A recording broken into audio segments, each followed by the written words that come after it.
Bueno, buenas a todos. Vamos a dar inicio a lo que es el primer video acerca del torno control numérico, que es un libro que decidí publicar. Sí, es de mi autoría. Acá me pueden conocer. Mi nombre es Diego Russo. Bueno, como verán acá está la banderita argentina. Sí, soy argentino, ingeniero mecánico. Y bueno, decidí hacer este libro como para que aquellos que puedan que quieran iniciarse desde lo que es la base, desde el inicio mismo, digamos, de lo más básico, para poder adentrarse en lo que refiere a lo que es programación de tornos control numérico. ¿Sí? El libro va a habla de conceptos básicos en un principio, habla un poco de las variables de mecanizado, y después va a abordar lo que es la programación punto a punto y lo que son los ciclos fijos, que es la parte que encara específicamente para aquellos controles que tengan de la marca Fanuc. Pero bueno, los Haas, por ejemplo, se parecen mucho y aunque Fagor no es tan parecido, el concepto es el mismo. Así que simplemente las diferencias son mínimas, hay que consultar con los manuales de los fabricantes, pero el concepto y la idea de cómo se arma el trabajo y cómo se parte desde un plano pieza es el mismo. Así que, bueno, los invito a que se vayan quedando en los sucesivos videos y que vayan aprendiendo de cómo generar desde un plano pieza un programa control numérico para que una pieza, bueno, pueda ser fabricada en la realidad, ¿sí? Así que, bueno, vamos a comenzar. En un inicio. El inicio del libro es el siguiente. Les cuento que el libro está en venta en el Mercado Libre de Argentina, si lo quieren comprar. En ese caso está en un formato de tipo físico, porque ese es el que se envía a Argentina, y si alguien quiere que se envíe al exterior, bueno, la idea es enviarlo en PDF o en EPUB, que es el formato de los ebooks. Así que en ese caso pueden consultar ahí como para poder, bueno, solicitar una publicación aparte, porque en este momento no estaría disponible.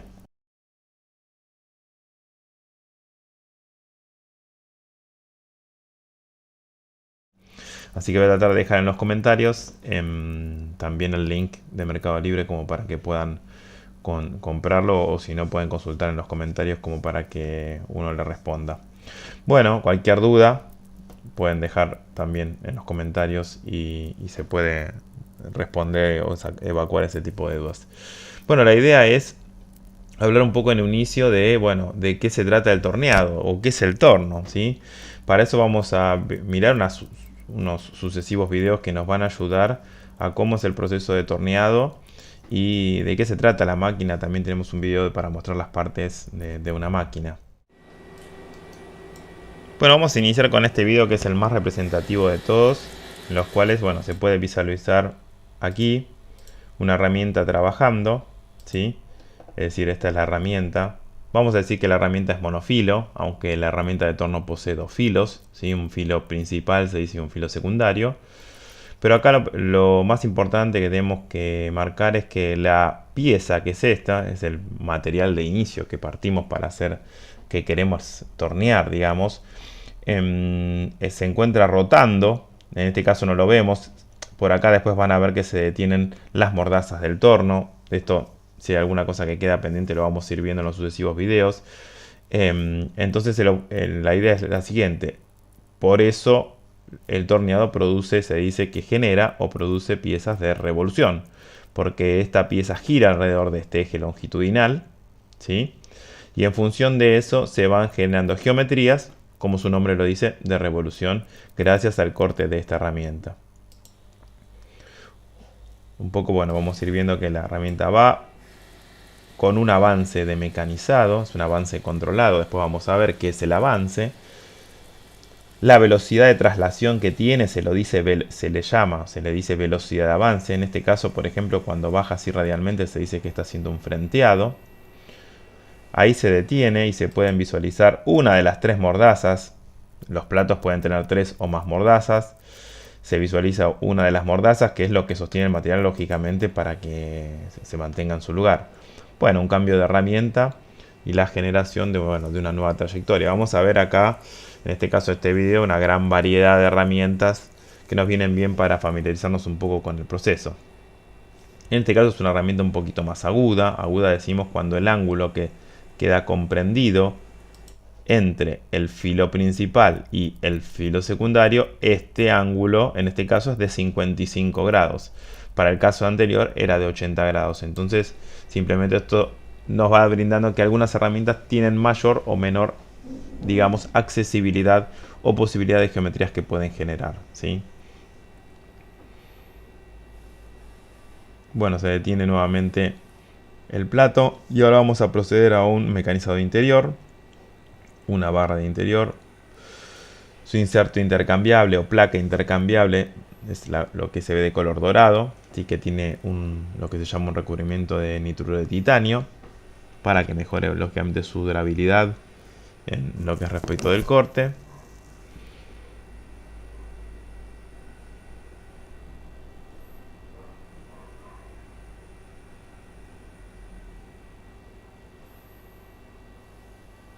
Bueno, vamos a ver ahora las sucesivas herramientas. Para generar una herramienta interior algo particular, no es lo más normal, lo digo así como a modo de comentario. Hasta ahora es la segunda herramienta que vemos. De la segunda herramienta respecto de lo que es el mecanizado interior. Una herramienta para hacer una ranura interior. En este caso parece que está haciendo una cavidad, ¿sí? Es importante ver cómo se corta la viruta, ¿sí? La viruta es lo que sale del corte, vamos a decir como si estuviésemos trabajando en carpintería, diríamos el aserrín. Bueno, acá este aserrín se parece, pero es de material metálico, ¿sí? Ahí, bueno, con una herramienta de, como se dice, de ranurado exterior, ¿sí? Ranurados, como su nombre lo dice, porque genera ranuras.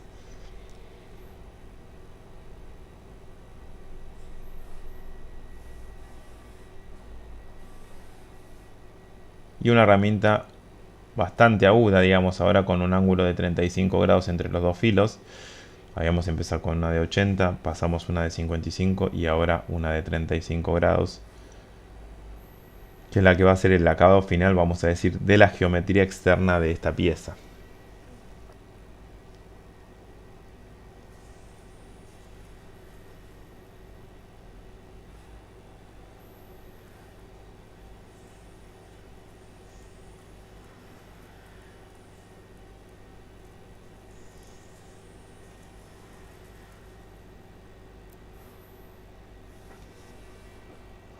Bueno, ahora vamos a ir viendo otros videos. Vamos a ver si son los acordes a los que queremos ver. En este caso también es un torneado con una herramienta que tiene una particularidad que es full radio, se dice, porque es todo radio, ¿sí? Tiene vamos a decir, un único filo, porque no tiene interrupción el filo. Estas son herramientas muy versátiles, no son tan fáciles de encontrar en los talleres, no es algo tan común. Lógicamente, si fabrican este tipo de piezas, seguramente que sí. En este caso, esta denominación que aparece acá a modo informativo dice la R de round, porque es toda una circunferencia, digamos una forma circular la geometría, y la M es de medium, de mecanizado medio, ¿sí? Vamos a ver que hay tres tipos de mecanizado: un mecanizado más suave, un mecanizado, o sea, que es el finishing en la terminación, después un mecanizado medio y después un mecanizado que es el rough con la R, que habla de lo que es algo que se llama desbaste, ¿sí? Lo vamos a abordar. Este es el proceso de formación de viruta, es muy interesante, ¿no? Verlo en un video en esta cámara especial, donde, como ven, esta es la herramienta y acá se ve el orificio que recién veíamos de manera frontal. Y es donde la viruta se comienza, o sea, donde el material se transforma en viruta. Fíjense que esta es la zona donde hay un plano de deslizamiento de los planos, o sea, los planos del deslizamiento de los planos cristalinos que tiene el material, y se genera, hay una deformación plástica y así se genera la viruta. De esta manera se puede ver lentamente y además vemos un detalle muy importante, cómo se corta la viruta, lo cual es algo deseado en torneado especialmente y requerido para que esta viruta no se enrosque alrededor de la pieza, ¿no? Y no genere inconvenientes. Así que bueno, este video viene útil para ver en cámara lenta cómo se forma la viruta, cómo se deforma. Fíjense estos detalles de estas pequeñas líneas que aparecen acá, son consecuencia de la forma que tiene la zona esta la parte superior del insecto se le llama rompevirutas. Y eso lo que genera es que se rompe la viruta. Es muy interesante también esta simulación, ¿sí? Que es del fabricante Sandvik de herramientas. El rompeviruta es esto, ¿no? O sea, ya que está, vamos a aprovechar y verlo en este video, que es la formita esta, por decir así, que tiene el inserto o placa en su parte superior. Esto es lo que le llamamos entorneado el plano de desprendimiento de la herramienta, ¿sí? Entonces lo que ocurre es, en este caso, que el detalle que van a tratar de resaltar el fabricante de herramientas es cómo se distribuye el calor, qué porcentaje se va con la viruta, las temperaturas, en este caso, que hay en una operación de torneado. Ven, el 80% se va con la viruta, el 10% se va con la pieza y el otro 10% se va con la herramienta. Lo deseado es que se vaya todo con la viruta, pero bueno, eso no es posible. Bueno, vamos a ver una operación de roscado, ¿sí? Como sabemos, en un torno se pueden hacer operaciones de roscado. Después, al fin, en el último de los videos casi, vamos a ver el ciclo G76 que trata acerca de esto. Y bueno, vamos a ver acá una particularidad de 3 herramientas roscando. P, que es el color azul, significa que el material de la pieza es acero. M, que significa que el material de la pieza es acero inoxidable. Y la K, que es color rojo, significa que el material de la pieza es fundición. Esa es la clasificación de los metales duros, ¿sí? De los que son herramientas de metal duro según una norma ISO, ¿sí? Bueno, acá vemos una operación de roscado que lo que busca simplemente es generar roscas en las piezas que uno fabrica porque algún diseñador lógicamente las generó. Esta es la única operación en la que el avance coincide, ¿sí?, con el paso de la rosca, vamos a decirlo así. El avance de esta herramienta, que vamos a ver que se expresa en milímetros por revolución, lo vamos a ver más adelante, coincide con el paso de la rosca. Bueno, un poco para que conozcan cómo es la secuencia de roscado. Después nosotros vamos a verlo en las simulaciones pertinentes, ¿sí?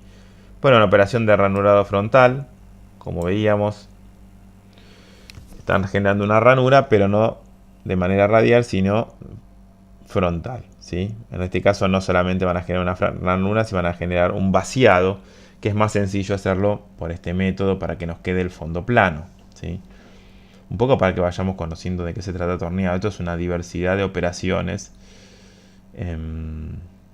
como para que vean el varieté de operaciones que se pueden realizar. Bueno, en este caso, un caso particular de torneado cuando una pieza fue previamente mecanizada y lo que le pasa a la herramienta es que la pieza, al estar con ranuras, ¿sí?, y sus lados facetados, no tiene una carga constante. Entonces acá se pone un poco en juego lo que es la tenacidad de la herramienta, que tiene que ver con su capacidad para resistir choques, por decir así, ¿no? Estas sucesivas cargas que tiene, y no como generalmente es sobre la herramienta de torneo, que tiene una carga constante, salvo cuando la herramienta deja de mecanizar. Entonces un poco viene a demostrar esto este fabricante, ¿sí?, para ver la resistencia que tiene frente a, o lo tenaz que es esta herramienta frente al trabajo en un torno. En lo que esto se le llama corte interrumpido cuando uno está entorneado, porque no hay una carga constante sobre el filo. Bueno, acá un poco una presentación, un material de acero, ¿sí?, las dimensiones del material de partida, como se ve, y después se ve la pieza que planean fabricar, digamos, al final. La pieza, una cosa es el blank o el material bruto, el material de partida para fabricar un componente, y después la pieza a la que uno desea aspirar, digamos. Y te especifican la dureza Brinell. HB es dureza Brinell 180. Es un material blando que diríamos que después vamos a ver que esta es la dureza de referencia de lo que es la aplicación de el cálculo de velocidad de corte para las herramientas, pero eso es algo bastante, vamos a ver bastante más adelante.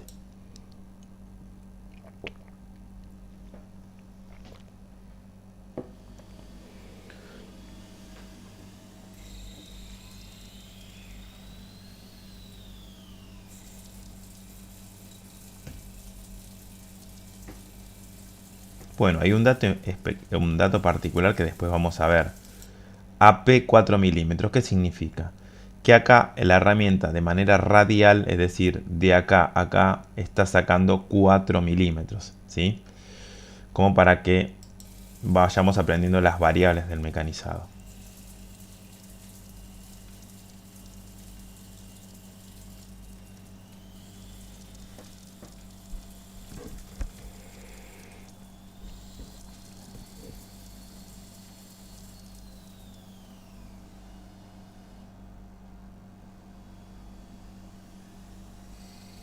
Bueno, acá, como ven, este movimiento se le dice frenteado.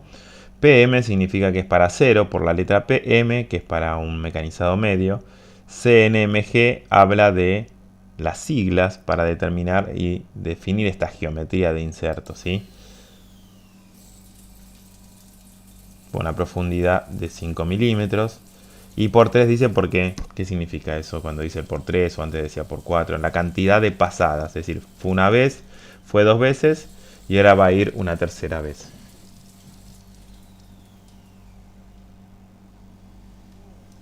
Bueno, acá PR ya RAF, es decir, un mecanizado más pesado.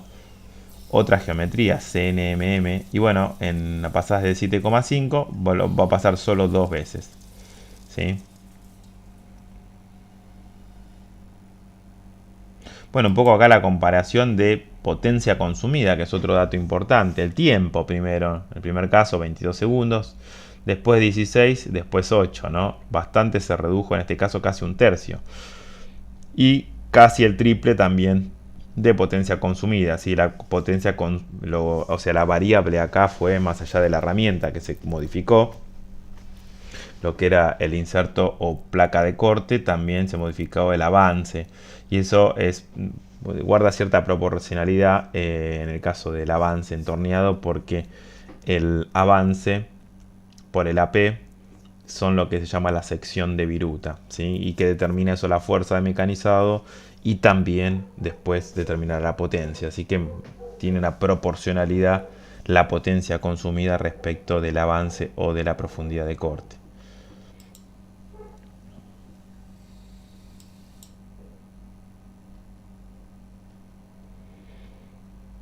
Bueno, acá un poco de ranurado. Vamos a ver cómo con esta herramienta de tipo de ranurado generan no una ranura en particular pequeña, sino un vaciado a 90 grados. Se le dice porque acá tiene 90 grados, ¿sí? De esta manera, si no, habría que hacerlo con dos herramientas diferentes para dejar ambas paredes a 90 grados, ¿sí? Pero bueno, algunas herramientas de tipo de ranurado se utilizan a modo de torneado longitudinal. Longitudinal decimos porque, bueno, establecen una profundidad y después van hacia un costado, profundizan de nuevo, van hacia otro costado y demás, ¿sí?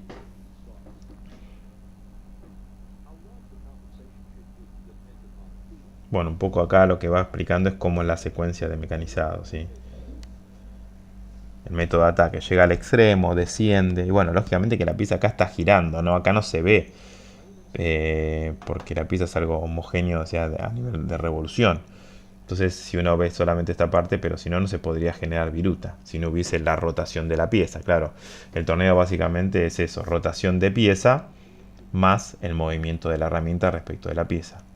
Acá con otra herramienta full radio, como vimos al principio, se va generando una, vamos a decir, una forma esférica.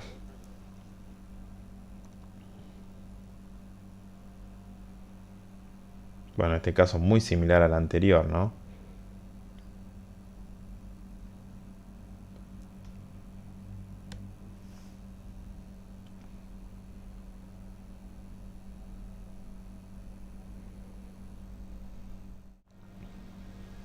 Bueno, entonces una particularidad que son los insertos Whipper, que vamos a decirlo a modo informativo.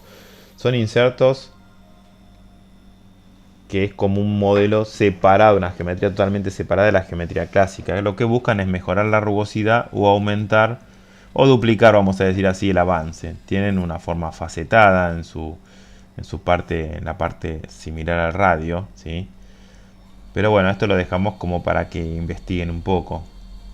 Por eso acá habla del doble del avance respecto de la misma placa, pero hay placa Whipper y placa, vamos a decir, clásica, ¿sí? Entonces acá te habla de la rugosidad, que incluso en este caso, a pesar de tener el avance del doble, la rugosidad era casi de la mitad, era mejor además. Y en este caso con el mismo avance, porque el avance es algo que influye mucho en la rugosidad, tenés una rugosidad de casi un tercio mejor, ¿sí? Acá dice twice as como el doble, pero en realidad 0,5 respecto de 1,4 es casi el triple, ¿sí? Bueno, acá la operación de torneo vamos a pasarla, no tiene.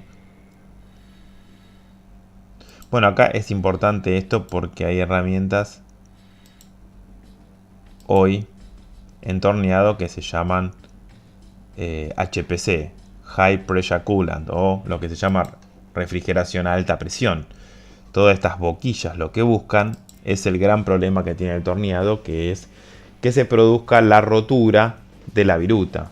Ven que acá donde dice conventional, ¿sí? Te iba a contar que para poner esto en un torno, lo que es el high pressure coolant, necesitamos una unidad de bombeo, es decir, una bomba externa de una determinada presión, de varios bares, ¿sí? Que el refrigerante convencional no te puede dar, ¿sí? Y se compra algo que es una herramienta, un porta, se llama porta herramientas a esto, que es exclusivo para esto, ¿sí? Pero el objetivo es que corte la viruta, ¿sí? Ahora van a ver cómo muestra la longitud de viruta. Ven la diferencia, ¿no? Uno son virutas muy chiquititas, que es lo deseado, y después el caso del mecanizado convencional, ¿sí? Bueno, cómo se cambia el inserto, ¿sí? Se le dice así inserto, se también conoce como placa, se le sacan las boquillas. En este caso se retrae y bueno, se rota, se vuelve a poner y se ajusta y ya queda un nuevo filo de corte para proceder a el mecanizado en sí. Otra vez la boquilla queda activa para tratar de favorecer la rotura de la viruta. Y como ven hay otra boquilla acá abajo que trata de fracturar también la viruta mientras se está generando. El ajuste de la boquilla, el nozzle, ¿sí? Tiene acá marcas de alineación, como ven el fabricante, ¿sí? Y acá P es la profundidad de pasada, ¿no? Uno puede ajustarlo para orientarlo más hacia un lado o hacia otro según la necesidad, ¿ven?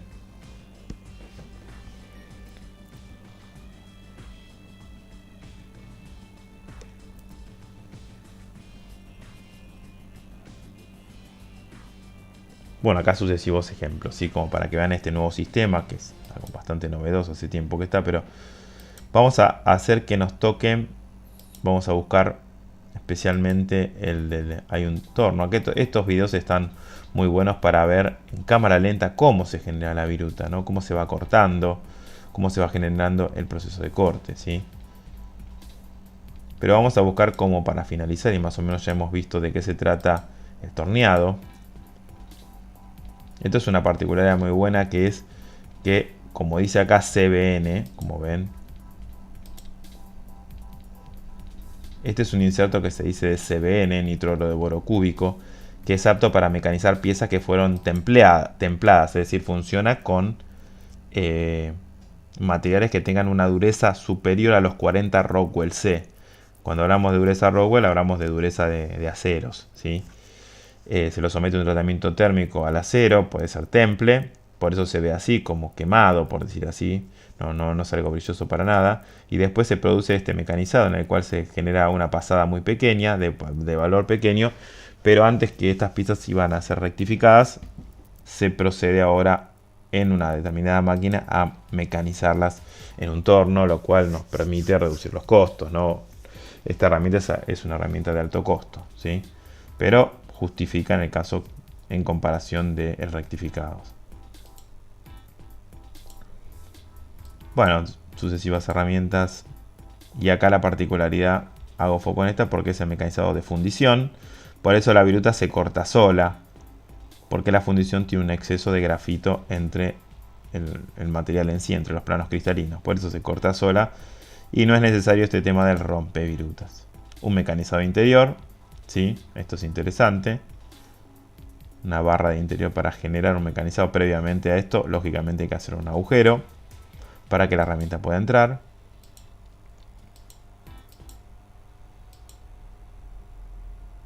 Bueno, y acá el torno control numérico que quería mostrarles, como para que vean un torno de gran magnitud en este caso, y un poco para que nos pongamos en tema aquellos que no están tan familiarizados con las máquinas, ¿sí? Y que no les parezca ajeno algunas cosas que digamos respecto de lo que es las partes del torno. Los ejes de los tornos control numérico se mueven por la rotación de este tornillo, ¿sí? Que estos son tornillos, como se llama, a bola recirculante, se llaman, ¿sí? El plato del torno, que es donde agarramos la pieza, estos dos elementos se llaman lunetas y sirven para que los usemos cuando las piezas son muy largas respecto de su diámetro. Es decir, decimos que va a haber piezas esbeltas en torneado cuando las piezas, la relación longitud-diámetro es muy grande. Es decir, longitud sobre diámetro es un número muy grande. Sí, un número muy grande puede ser, por ejemplo, arriba de 5 veces ya puede empezar a pesar, ¿sí? Habría que ver en qué diámetros y en qué condiciones de mecanizado. Acá particularmente vemos que la longitud de la pieza puede ser, no sé, más de 20 veces. Con más razón, ¿sí?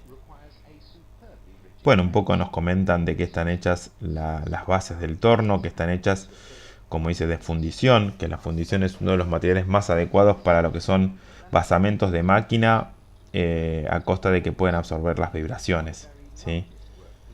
Eso es lo que nos da, al no tener vibraciones en el mecanizado, nos mejora mucho los resultados en las piezas. Nos hablan de dureza Rowell C, de lo que son todas las guías del torno, que es los lugares por los cuales se desplazan nuestros carros, ¿sí? Que están fabricados con tursite, ¿sí? Que lo cual hace que tenga un bajo coeficiente de rozamiento. ¿Sí? Tiene algunas características, bueno, el plato, que nos hablan lógicamente del torque. Como vemos, estas son las que llamamos las mordazas, que nosotros lo vamos a ver en los sucesivos videos, que es lo que nos sirve para agarrar a la pieza finalmente, ¿no? Si no, la pieza, no, nadie la obligaría a rotar. Bueno, acá una comparación de lo que es la relación de la potencia y el torque disponible según la potencia, ¿no? Bueno, acá ya vemos otro dato particular, es que tiene toda la potencia disponible para cuando uno quiere girar a pocas RPM. Tiene una caja reductora con engranajes, lo cual permite convertir toda la velocidad en fuerza y al revés, ¿sí? Depende del tipo de mecanizado que queramos hacer.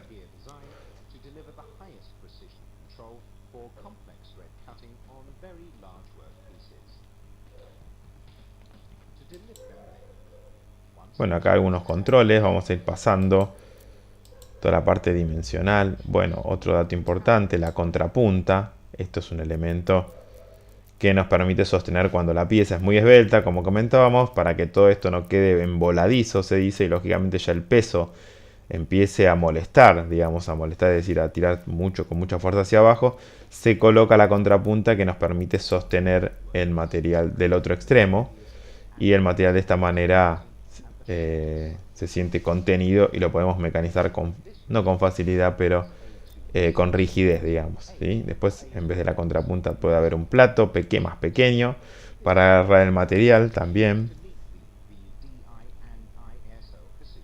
Bueno, este tipo de tornos, como ven, este es el control numérico que nosotros vamos a aprender a programar, ¿no? Es un tipo de control FANUC, como del cual trata el libro. Este es el teclado, que después lo vamos a ver en alguna de las imágenes. Y bueno, todos estos botones sirven para lo que es la operación del torno. Bueno, acá un poco hablan de velocidades, como vemos, velocidad de giro, tantas RPM, avance, que se llama feed rate, o avance en castellano, 0,5 milímetros por revolución, después vamos a ver qué es, y la profundidad de corte, lo que llamamos AP, 12,5 milímetros, lo cual es alto, si es un valor alto. Una AP normal van a ver en el libro, de 3 milímetros, ¿sí? Este es un caso de un torno de mucha potencia y de mecanizado pesado, ¿no? Estas son herramientas motorizadas, es decir, en realidad en el torno solamente se puede perforar en el centro de la pieza. Esto ya es un avance y corresponde a una máquina tipo híbrida, en el sentido que tiene algunas prestaciones de fresa, ¿sí? Así que bueno, vamos a dejar acá. Ya hemos visto cómo funciona un torno, las partes que tiene, por lo menos para que podamos abordar el tema de lo que es la programación de control numérico, ¿sí? Y bueno, el tema es que cómo se inicia el tema, cómo nos iniciamos en el tema de programación de tornos control numérico. Vamos a dar lo inicial, ¿no? Nosotros tenemos acá, vamos a buscar un poco, ahí está. Esta es una muy buena ocasión para demostrar, ¿sí?, cómo es el tema de los ejes, ¿no? Cuando la herramienta se mueve en sentido vertical, va a ser el movimiento en el eje X, y cuando se mueva en este sentido, vamos a ver que se desplaza en el eje Z, ¿sí? Así que eso es como lo básico y lo podemos abordar acá en el libro de entrada, al tener este dibujo del torno que nos demuestra cómo son los signos del Z y el eje X, ¿sí? En este caso el eje X, bueno, va a estar expresado en diámetros, ¿sí? Nosotros ahora vamos a hacer el ejemplo que tenemos acá para entender cómo figuran los sistemas y ejes cartesianos XZ en matemática, por decir así, ¿no? Hay un lugar donde se concentran el valor, donde se cruzan los ejes, ¿sí? Los ejes son estos, el eje X, el eje Z. Esta es una pequeña flecha que se le pone siempre. Y en el lugar donde ellos se tocan, se intersectan, se dice que es el origen 0, 0. ¿Qué corresponde? Esto 0,0 y que está entre paréntesis. Corresponde el primer valor, siempre corresponde a X, y el segundo valor corresponde a Z. Entonces el libro lo que nos plantea en esta ocasión es, bueno, dame las coordenadas a este par de valores, se lo llama coordenadas. Y los programas de mecanizado van a estar repletos, llenos de coordenadas, ¿sí?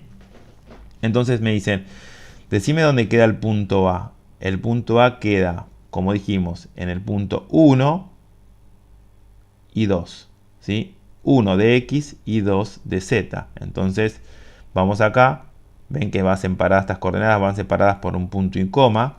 Entonces el punto A tiene coordenadas en X1 y en Z2. Vamos con el punto B. En X tiene la coordenada 2 y en Z la coordenada 4. Por eso acá dice 2, el primer valor siempre pertenece a X, y la coordenada 4.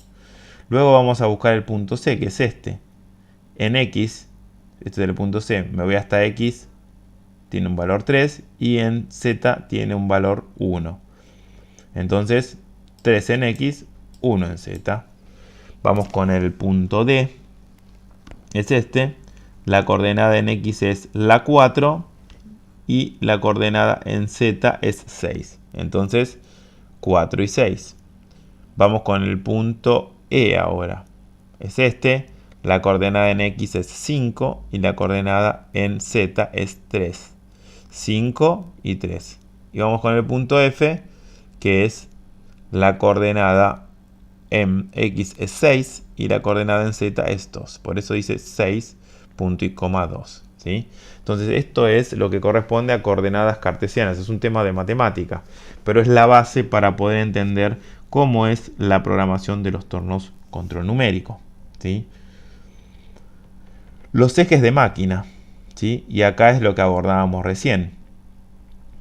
Como se indicó, el movimiento de la herramienta en sentido radial se representa en el eje X y el movimiento de la herramienta en sentido longitudinal se representa con el eje Z. ¿Sí? Este es un torno, acá está la herramienta, la pieza, el cero de pieza, después vamos a ver bien cómo es, y el sentido positivo, es decir, para donde las flechas indican se van sumando valores en Z o en X, y si uno se va para atrás, por decir así en sentido contrario, el valor va a ser menor. Eso lo vamos a ir viendo además a lo largo de los ejercicios, ¿sí? Esto es un dibujo o un gráfico que muestra los ejes. El eje X se le dice transversal y al eje Z se le dice longitudinal de una fuente, es decir, de un fabricante de herramientas que se llama Fagor, ¿sí? Que es de la zona de Mondragón de España, ¿sí? En el País Vasco. Los puntos característicos del control numérico, ¿qué es esto? Son puntos en el espacio, ¿sí? Como podemos decir en este caso, puntos que están acá puestos en el espacio, en cualquier lado, por decir así, que los pone el fabricante. Por eso acá tenemos un pequeño gráfico donde ven un punto, otro punto, este punto y otro punto que se llama de referencia. Entonces, vamos al primero, que es el cero de máquina, ¿sí? Y es un punto que determina el OM o cero de máquina, el 0M, perdón. Es un punto que lo coloca el fabricante. Generalmente está en lo que se llama la nariz del husillo. Se le llama esto, la nariz del husillo. Es decir, en un torno está por acá aproximadamente. ¿Sí? Este es el plato, pero detrás de esto está lo que se llama la nariz del husillo. Los fabricantes, el cero de máquina, generalmente lo colocan por esa zona. ¿Sí? No, esto es algo que no es estrictamente siempre así. Hablamos de manera general y un poco para conocer cómo se compone geométricamente el torno. Después tenemos un punto de referencia, que es este, que es un lugar, como lo explica acá, que es un punto que está fijado por el fabricante, en donde generalmente está cerca esa zona, esa posición de los máximos recorridos de los ejes. No siempre es así en todos, cuando son máquinas grandes no lo ponen al fondo de todo, digamos, en sus máximos recorridos por un tema de practicidad. Pero la idea es que cuando uno inicia un torno, la mayoría de los tornos, depende de su modelo, digamos, cuán nuevos sean, muchos tienen que ser, como se dice, referenciados. Se ejecuta un ciclo que se llama ref y que les permite ahí tocar unos finales de carrera y ponerse en cero, vamos a decir, los encoders. Los encoders son los sistemas o reglas lineales que usa el torno para poder medir sus desplazamientos. Lógicamente, porque todos estos movimientos tienen que estar siendo medidos por componentes electrónicos. Entonces los encoders o reglas lineales son los encargados de medir esos movimientos. Y muchas veces, si son relativos, más que nada, tienen que ir a lugares donde se tienen que ir a poner, vamos a decir, en cero. Para eso está lo que es el referenciado, ¿sí? O punto de referencia. Después tenemos otros puntos, como es el cero de torreta. ¿Sí? Es un punto que está sobre este cuerpo, que es la torreta. La torreta es lo que contiene a todas las, como esto, ¿no? Por acá está el cero de torreta, por decir un lugar. La torreta es esto que se le llama esto que contiene todas las herramientas, ¿sí? Donde uno monta todas las herramientas. Y después está el cero de pieza, que este no lo vamos a aprender, vamos a decir así de memoria, porque ese es la pieza. Nosotros cuando hagamos un programa de pieza vamos a tener un origen particular, es decir, el cero de máquina no lo vamos a usar nunca, es un dato informativo. El cero de pieza sí lo vamos a usar nosotros y nosotros también vamos a decir dónde ponerlo. Así que esa es la importancia y lo vamos a ver en sucesivos ejemplos, ¿sí? Bueno, acá lo que comentábamos antes de que es, como explica este título, la búsqueda de la referencia de máquina, ¿sí? Es lo que se llama el proceso de referenciado, que les comentaba antes, que en el momento de prender la máquina o posterior a una colisión que podría haber ocurrido, para verificar que todo esté bien, se envía a la máquina, es decir, a la torreta, al punto de referencia, ¿sí? Bueno, nosotros hay dos posibilidades de poder programar los tornos control numérico. En Argentina, ¿sí? Más en Sudamérica podemos decir, y en el sistema en Europa se utilizan principalmente lo que es el sistema métrico, es decir, en milímetros. Entonces nuestros tornos van a ser programados en el sistema métrico. Después en Estados Unidos e Inglaterra principalmente se utiliza lo que es el sistema en pulgadas. Para nuestro caso, que queremos programar en milímetros, en nuestro programa control numérico va a tener que figurar un código como es el G21, ¿sí? G21 es decirle a la máquina, mira, yo te quiero programar en milímetros. Y G21, y si uno quisiese programar en pulgadas, pues tendría que poner en el programa G20. ¿Sí? Esto se programa una sola vez y digamos que nunca más, salvo que alguien programe lo contrario. Por eso se dice que estas operaciones o estas funciones preparatorias se lo dicen a los que tienen la letra G por delante. Si esto es un poco los inicios de lo que vamos a ver de programación, las funciones preparatorias G, como dice acá, G-code o General Function, ¿sí? De ahí donde viene lo que viene las funciones preparatorias, se programan una sola vez porque son, en este caso es una función modal. No todas las funciones G son modales, pero en este caso la de G21 es modal. Entonces la programo una vez y salvo que alguien en otro programa o en este que estoy usando diga lo contrario, sigue vigente la orden de todos los números que se programen están en milímetros. Eso significa, ¿sí? Después hay un apartado del tema de las coordenadas absolutas o incrementales. ¿Qué son las coordenadas absolutas? Bueno, nosotros recién, cuando hicimos esta resolución que nos mostraba en la primera hoja del libro, de bueno, tenemos el sistema cartesiano acá de coordenadas, y queríamos dar los valores del punto A, B, C, D, lo que dimos fueron las coordenadas absolutas. ¿Por qué? Porque todos los puntos fueron referidos al 0, 0, es decir, al origen. Pero nosotros, si queremos, podemos dar nuestra posición, o decir la posición del próximo punto respecto de un punto anterior. ¿Sí? Entonces eso es lo que se llama coordenadas relativas, o también se las denomina coordenadas incrementales. Por eso los pusimos con los dos nombres, porque se conocen por las dos formas, ¿sí? Esos son sinónimos. Como dice, las coordenadas absolutas son aquellas que están definidas respecto de un único origen. Este único origen será el cero de pieza. En las coordenadas incrementales, cuando la coordenada de un punto de trayectoria a mecanizar está referida al punto anterior. Son llamadas también coordenadas relativas. ¿Por qué relativas? Porque dependen del punto anterior, ¿sí? Entonces, yo en un programa que estoy programando en coordenadas absolutas, no me interesa el punto anterior, es decir, me interesa el punto, puedo definir mi posición con seguridad de donde estoy porque las coordenadas están referidas todas del punto 0, 0 o origen de pieza. En cambio, las coordenadas incrementales dependo de la coordenada anterior, ¿sí? Vamos a ver un pequeño ejemplo acá para que veamos este gráfico. Voy a achicar un poquitito. Ahí se me agrandó, voy a achicar esto para que veamos el ejemplo. Vamos a expresar los puntos 1, 2 y 3 en coordenadas absolutas. Por ejemplo, el 1 es en X 60, ¿no? Y en Z 20. Bien, acá está. El segundo punto, que es este. 50, ¿no? Este va a 50 y este va a 60. Entonces 50, 60. Bien. X 50, Z 60. Vamos con el tercer punto, que es este. En el de X siempre digo primero X20, Z40. X20, Z40.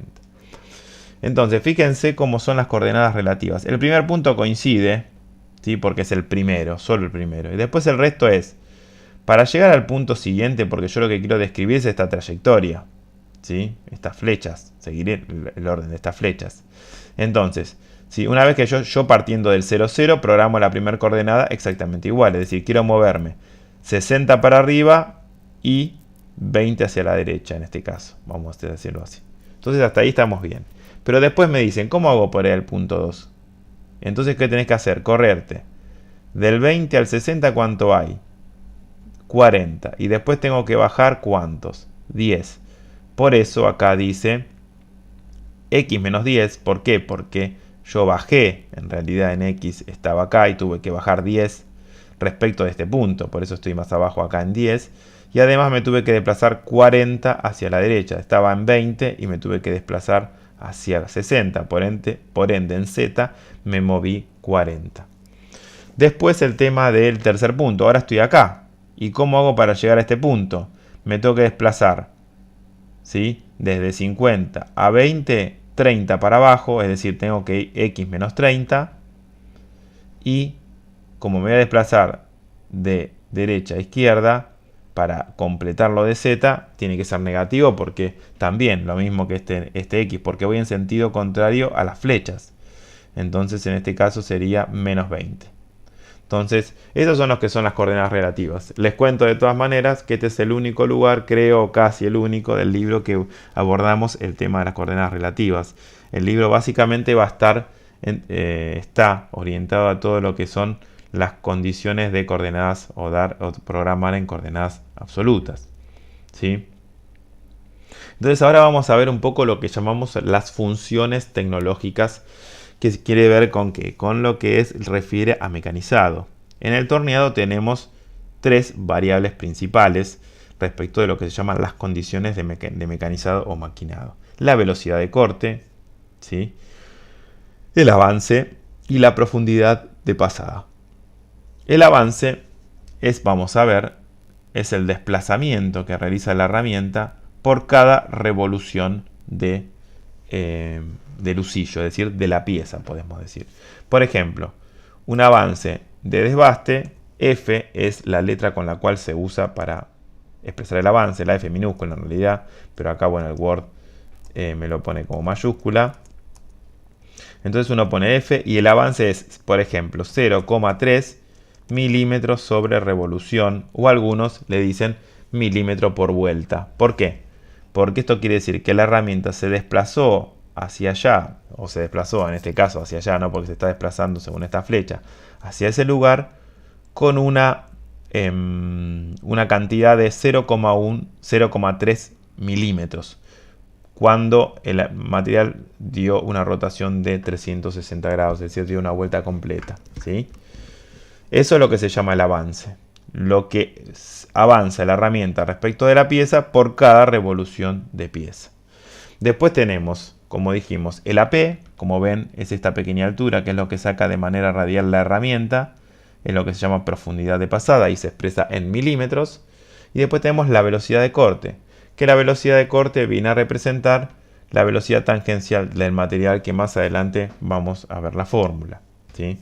Entonces estas son las tres situaciones o las tres variables que yo tengo que programar dentro de mi programa control numérico, ¿sí?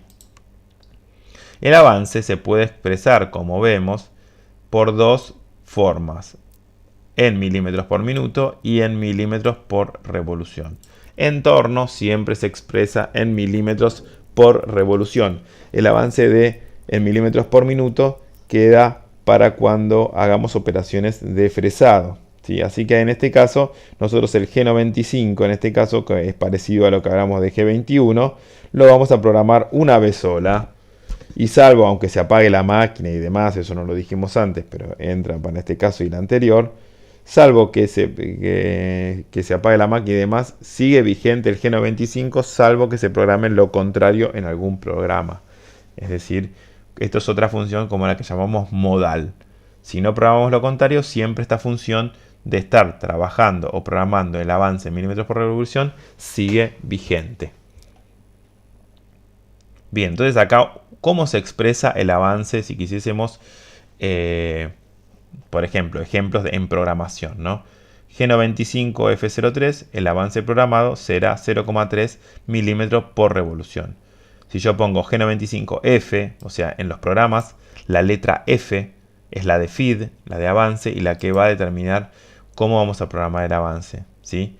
F1,2 significa que el avance programado es de 1,2 milímetros por revolución, ¿sí?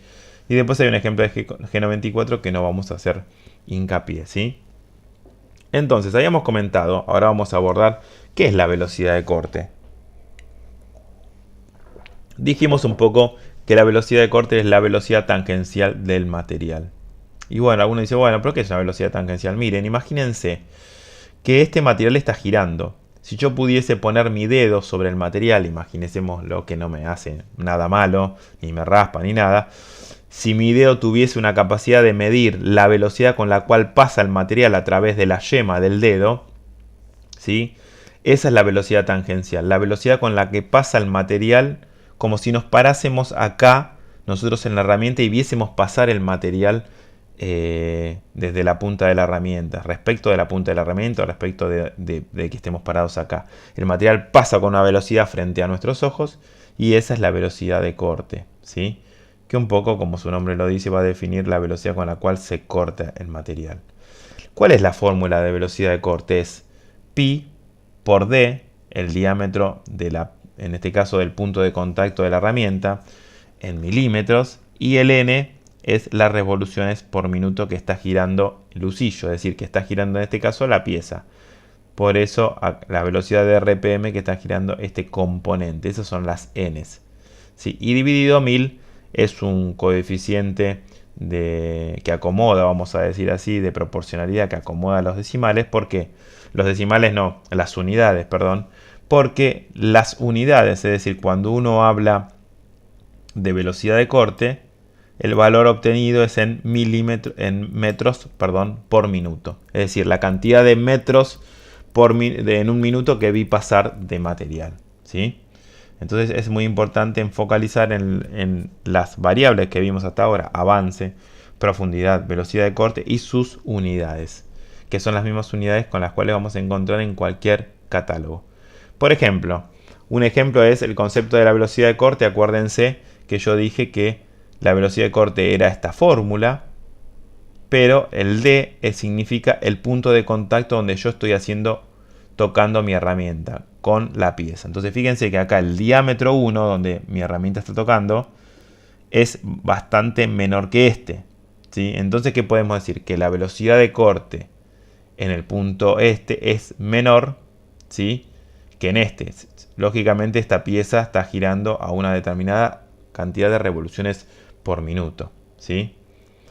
Por eso acá dice que BC1, es decir, velocidad de corte 1, es menor que BC2. Porque esta es la misma forma, volviendo a esta fórmula, lo que cambia es esto. Las N son las mismas, sea cual fuese las N que está girando la pieza, y D es el valor del valor del diámetro de la pieza. ¿Sí? Por eso en este caso decimos que BC1 es menor que BC2, a pesar de que en este caso es como si estuviesen trabajando dos herramientas en simultáneo, que es algo generalmente no comunes. Pero es para ver cómo varía la velocidad de corte en función del punto de contacto que tiene la herramienta con la pieza. ¿Sí? Y el último concepto de respecto de mecanizado es lo que es la profundidad de pasada. ¿Sí? La profundidad de pasada la veíamos acá. Es lo que saca, lo habíamos visto en alguno de los videos, radialmente la herramienta.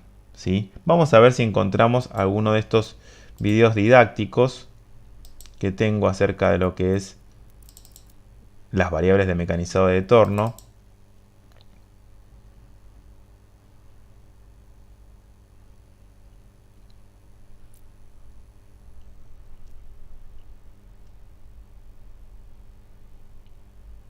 Bien, vamos a ver estos.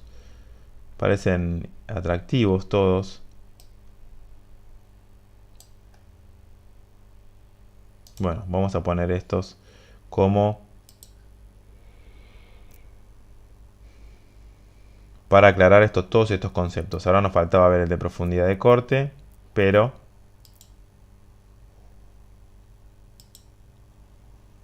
bueno, no los cargó. Esperemos.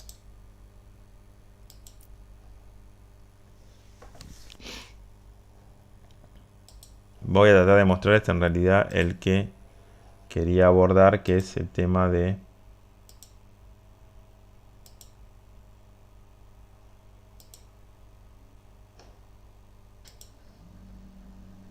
el desroscado.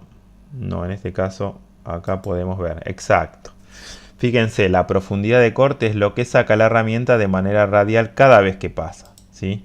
¿Ven? La herramienta está, vamos a decir, metida en la pieza. El filo de la herramienta de corte está metido a esta profundidad AP, que digamos que generalmente puede ser en un desbaste de 3 milímetros y en una terminación de un valor inferior a 1 milímetro, menos de 1 milímetro. Acá se ve la variable, como vemos, del avance, las N, que son las revoluciones a las cuales está girando la pieza, y la velocidad de corte, que es la velocidad tangencial que está pasando por la punta, vamos a decir, o por la zona del filo de la herramienta. ¿Sí? Entonces, un poco para que veamos cómo son las variables. Acá se ve nuevamente lo que vemos, ¿no? O sea, el tema de la velocidad de corte, que es la velocidad tangencial, y acá la profundidad de corte, que en este caso el fabricante no lo marca, pero un poco está buscando manifestar. Ven las RPM, que es la velocidad a la cual gira el plato. El plato es esto que agarra a la pieza. ¿Sí? Bueno, así que con esto, un poco acá la explicación de la velocidad de corte. Bien, eso es el pi por d, que tiene la velocidad de corte. ¿Sí? Entonces un poco es el perímetro de ese... ¿Sí? Y después las n viene a representar la cantidad de veces que dio vuelta ese milímetro, ese perímetro en un minuto. ¿Sí? Entonces,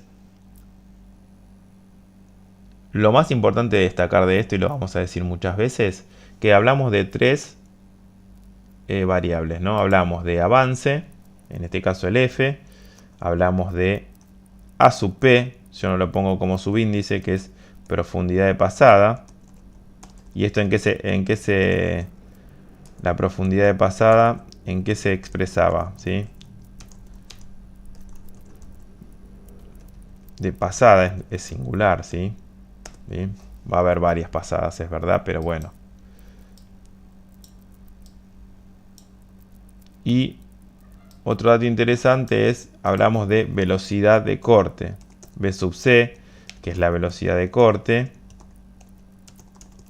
Y se expresaba en metros sobre minuto. ¿Sí? Entonces, estas son las tres variables de mecánicos. Siempre que trabajemos sobre la productividad, tenemos que ir acá. La velocidad de corte prácticamente no se va a tocar, es decir, no se va a aumentar, al menos porque nos va a determinar, es el de los tres, es el que más pesa sobre la durabilidad de la herramienta. Lógicamente, siendo esta velocidad de corte la adecuada, ¿no? Pero estos dos vamos a tratar siempre de maximizar el avance y la profundidad de pasada, ¿sí? Así que bueno, ya nos toca entrar a lo que es los tipos de herramienta. Por eso damos por concluido este video y vamos por el video número 2.